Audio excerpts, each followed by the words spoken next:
जैसे कि हम सबको पता है, शिवलिंग के आसपास एक नंदी बैल जरूर होता है और भगवान शिव के साथ नंदी को भी लोग पूजते हैं और उनसे मन्नत मांगते हैं। नंदी के बिना शिवलिंग को अधूरा माना जाता है।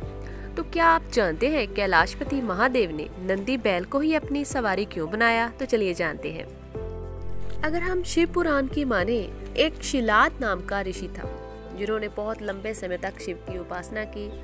उसके बाद भगवान शिव ने उनकी तपस्या से खुश होकर शिलाद को नंदी के रूप में एक पुत्र प्रदान किया। शिलाद ऋषि एक आश्रम में रहते थे। उनका पुत्र उन्हीं के पास रहता था। एक समय की बात है, शिलाद ऋषि के पास आश्रम में मित्र और वरुण नाम दो संत आए, जिनकी सेवा का जिम्मा शिलाद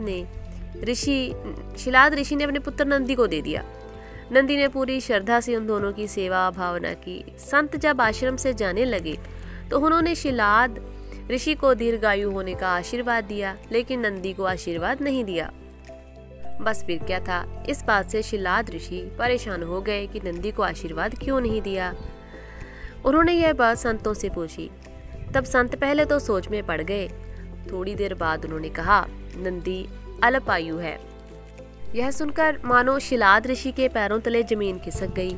शिलाद बहुत परेशान हुए।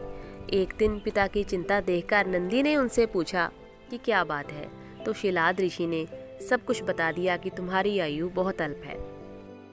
नंदी ने पिता को शांत करने के लिए भुवन नदी के किनारे तप किया, भगवान शिव को प्रसन्न किया। जब भगवान शिव प्रकट हुए तो नंदी को वरदान मांगने के लिए कहा। तो नंदी ने कहा, मैं सारी उम्र आपकी सेवा में रहकर गुजारना चाहता हूँ। इस बात से भगवान भोलेनाथ बहुत प्रसन्न हुए। शिव जी ने नंदी को बैल का चेहरा दिया और उन्हें अपने वाहन, अपना मित्र, अपने गणों में सबसे सर्वोत्तम रूप में स्वीकार कर लिया। यही कारण है कि नंदी भगवान शिव को अधिक प्रिय है और भगवान शिव के मंदिर के बाहर उनकी प्रतिमा लगी हुई होती है।